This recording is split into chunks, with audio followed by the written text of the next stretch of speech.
حلیمہ کہتی ہے اللہ کی عزت کی قسم میں نے آج تک اتنا خوبصورت کوئی بچہ نہیں دیکھا تھا جتنا میں نے آمینہ کے لال کو دیکھا. سفید کپڑا ختم کہاں ہوتا تھا اور چہرہ شروع سے کہاں ہوتا تھا یہ مجھے پتہ نہیں چلتا تھا. میں گئی تو میں دل سے ان پر نثار ہو گئی. میں نے ان کے سینے پہ ہاتھ رکھا, انہوں نے آنکھیں کھولی اور مجھے دیکھ کے مسکرا دیا. ڈاکٹر بھی کہتے ہیں, تجربات بھی کہتا ہے کہ جو بچے 5 دن 10 دن 20 دن مہینے 2 مہینے کے ہوتے ہیں وہ جب بھی اٹھتے ہیں تو روتے ہوئے اٹھتے ہیں, لیکن میرے نبی ہیں نہ روتے ہوئے پیدا ہوئے اور نہ کبھی نیند سے روتے ہوئے اٹھے. جب بھی اٹھے تو مسکراتے ہوئے اٹھے. وہ کیوں نہ مسکرائیں کیونکہ جس کی تسکین سے روتے ہوئے ہنس پڑے, اس تبسم کی عادت پہ لاکھوں سلام. حلیمہ کہتی کہ جیسے میں نے سینے پہ ہاتھ رکھا انہوں نے مسکرا دیا. جب وہ مسکرا دیے تو میں نے اٹھایا اور سینے سے لگایا. حلیمہ کہتی اللہ کی عزت کی قسم غربت کی بھکمری کی وجہ سے میرے سینے خشک ہو گئے تھے. میرا خود کا بیٹا دودھ نہ ملنے کی وجہ سے رات رات بھر روتا تھا, مجھے ستاتا تھا, لیکن جیسے ہی میں نے سینے سے محمد کو لگایا میرے سینے میں گویا کہ دودھ کی نہر جاری ہو گئی. اور جیسے ہی میں نے دائیں طرف پیش کیا انہوں نے شوق سے پینا شروع کیا, اور جب میں نے بائیں طرف کا پیش کیا انہوں نے منہ ہٹا لیا. میرے بیٹے کو میرا شوہر لے کے کھڑا تھا, گویا کہ اشارہ کر رہے ہوں ماں میں تو پی چکا ہوں, میرے اس بھائی کو بھی ذرا پلا دے. میرے امام اس کی منظر کشی یوں کرتے ہیں, اللہ اکبر, بھائیوں کے لیے ترک پستہ کریں, بھائیوں کے لیے ترک پستہ کریں. دودھ پیتوں کی نسبت پہ لاکھوں سلام. آپ سے پوچھتا ہوں حضور ابھی چند دن کے ہیں, حلیمہ کا دودھ دائیں طرف سے پیا بائیں طرف سے نہیں پیا, بھائی کے لیے چھوڑ دیا. نبی کے نام پہ جان دینے والوں بتاؤ اپنے بھائیوں کا کتنا حق اور حصہ دبا کے بیٹھے ہو, اپنی بہنوں کا کتنا حصہ دبا کے بیٹھے ہو. ہر سال حج کو جا رہے ہو, ہر سال عمرہ کو جا رہے ہو, مسجد میں لاکھوں روپے چندہ لکھا رہے ہو, مخیر قوم ملت کا ٹائٹل حاصل کر رہے ہو. بھائی کا حصہ دباؤ گے مسجد بنانا کام نہیں آئے گا, مدرسوں میں چندے لکھانا کام نہیں آئے گا. بہنوں کا حصہ دبا کے ہر سال عمرہ جاؤ گے عمرہ بھی قبول نہیں ہوگا. ان کا حق ادا کرو, رسول اللہ سے سیکھو. ارے دنیا کے لیڈر انصاف کی بات کرتے ہیں لوگوں سے, لیکن جب انصاف دینے کی بات آتی ہے سب سے پہلے وہ ناکام ہوتے ہیں. رسول اللہ نے انصاف کی بات بعد میں کہی, پہلے ماں کی گود میں انصاف کر کے دکھایا. جس کا ماں کی گود میں انصاف کا یہ عالم ہو, جب وہ نبوت کا اعلان کر چکے ہوں گے اس وقت ان کے عدل و انصاف کا عالم کیا ہوگا. حلیمہ کہتی ہے اللہ اکبر, میں تو دل و جان سے قربان ہو گئی. میں نے کہا اچھا اب میں یہ بچہ لے جا سکتی ہوں؟ تو نبی کے دادا نے کہا ٹھیک ہے حلیمہ لے جانا, لیکن اس کی حفاظت کرنا. جب میں لے جانے لگی تو نبی کی امی نے کہا, سیدہ آمینہ خاتون نے کہا, حلیمہ یہ میرا بچہ معمولی بچہ نہیں ہے, اس کے پیدا ہوتے میں نے عجیب عجیب قسم کی بشارتیں دیکھی ہیں, کرامتیں دیکھی ہیں, عجیب عجیب قسم کے واقعات دیکھے ہیں. اللہ اکبر. حضرت حلیمہ کہتی بی بی آپ نے کیا کیا دیکھا؟ بہت انہوں نے بیان کیا, صرف ایک بات میری بہنیں سن لے, بہنوں کے لیے خاص طور پہ ادب کے پردے میں, ادب کے دائرے میں, حیا کے پردے میں. جب بچہ ماں کے پیٹ میں آتا ہے تو ماں کے دل میں الگ الگ قسم کی چیزیں کھانے کی خواہش پیدا ہوتی. بچہ ماں کے شکم میں آتا ہے تو مائیں کھانے پر اتنی اتارو ہو جاتی ہے کہ کبھی کبھی وہ تو مٹی بھی تک کھانے لگتی ہے.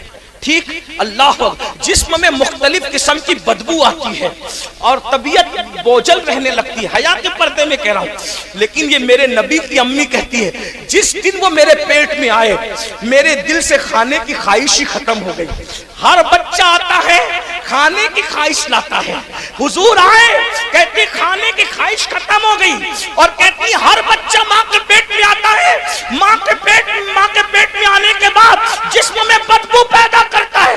فرماتی ہے جس دن سے محمد میرے شکم میں آئے اللہ اکبر ایسی نامعلوم خوشبو آتی تھی کہ مکے کی عورتیں باتیں کرتی تھی, آمنہ اتنی مہنگی مہنگی خوشبو تو کہاں سے لاتی ہے جو ہم نہیں پاتی. تو آمنہ خاتون میرے نبی کی امی کہتی ہے واللہ جس دن سے میرا بچہ میرے پیٹ میں آیا ہے میں نے کبھی خوشبو لگائی ہی نہیں ہے, جو خوشبو بھی آتی ہے وہ لگے ہیں مہکنے والے، بو پہ چلتے ہیں بھٹکنے والے، اللہ اکبر۔ پھر حلیمہ سعدیہ کہتی ہے کہ میں لے کر کے چلی، کہتی ہے جب میں نے سوچا کہ لے کر چلی ہوں تو کعبے کا طواف کر لوں، پتہ نہیں اب کب آؤں گی مکہ، ہمیشہ آنا جانا تو رہتا نہیں تھا، پیدل آنا تھا، سواری پہ آنا تھا، گھوڑے کھچروں پہ آنا تھا، کہتی میں نے سوچا کعبے کا طواف کر لوں۔ یہ روایت میں کہاں سے بیان کر رہا ہوں؟ علامہ قاضی ثناء اللہ پانی پتی بیان کرتے ہیں اس کو، صاحب تفسیر مظہری، وہ بیان کرتے ہیں کہ کہتی ہیں کہ جب میں نے سوچا کعبے کا طواف کر لوں، کعبے کا طواف کر رہی تھی، سوچا حجر اسود کو چوم لوں، بچے کو چموا لوں، جیسی میں نے ان کو حجر اسود کے قریب کیا، میری آنکھیں حیرت سے پھٹی کے پھٹی رہ گئی، حجر اسود اپنی جگہ سے نکلا اور اس نے میرے محمد کے لبوں کو چوم لیا۔ یہ اپنے نبی کا بچپن ہے۔ بھائیو آپ مجھے بتائیں، جس کا بچپن اتنا بے مثال ہو اس کی زندگی کتنی بے مثال ہوگی؟ آج اس نبی سے ہم دور ہیں۔ بس اپنی گفتگو کو سمیٹتے ہوئے عرض کروں، میلاد اتحاد کا نام ہے، میلاد اتفاق کا نام ہے، میلاد محبتوں کا نام ہے، میلاد نفرتوں کے خاتمے کا نام ہے، میلاد غریبوں پہ شفقت کا نام ہے، میلاد جو ہے وہ محبتوں کی سوغات تقسیم کرنے کا نام ہے، میلاد نفرتوں کی دیوار کو توڑ کر محبت کے گلستہ سجانے کا نام ہے۔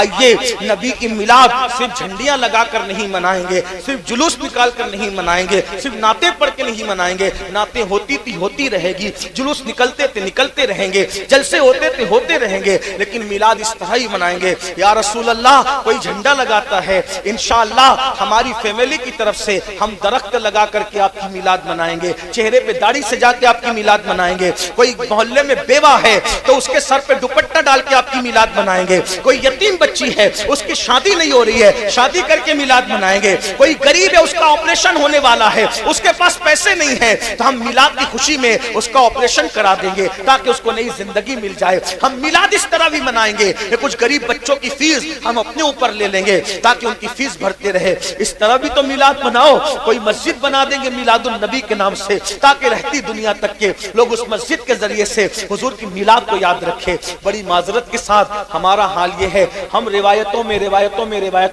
رسومات میں گھس گئے ہیں اور دوسری طرف توجہ ہی نہیں کرتے۔ میرے بھائیوں دنیا کے دوسرے لوگ بڑی بڑی اسکولیں بنا رہے ہیں، بڑے بڑے کالجز بنا رہے ہیں، بڑے بڑے ادارے بنا رہے ہیں، اور ابھی ہم لوگ عرس و چادر اور گھاگھر میں الجھے ہوئے ہیں۔ میں عرس کو منع نہیں کر رہا ہوں، چادر گھاگھر کوئی منع نہیں کر رہا ہوں، لوگ ہماری بات کو غلط مطلب دیتے ہیں، لیکن اتنا ضرور کہتا ہوں بھائیوں اگر ہم نے ولیوں کے نام پہ عرس میں جتنے لاکھوں روپے خرچ کرنے ہیں، کاش ہم شرعی عرس منا کر کے وہ لاکھوں روپے اسی ولی کے نام سے کوئی خاتون اور لڑکیوں کا اچھا اسکول بنا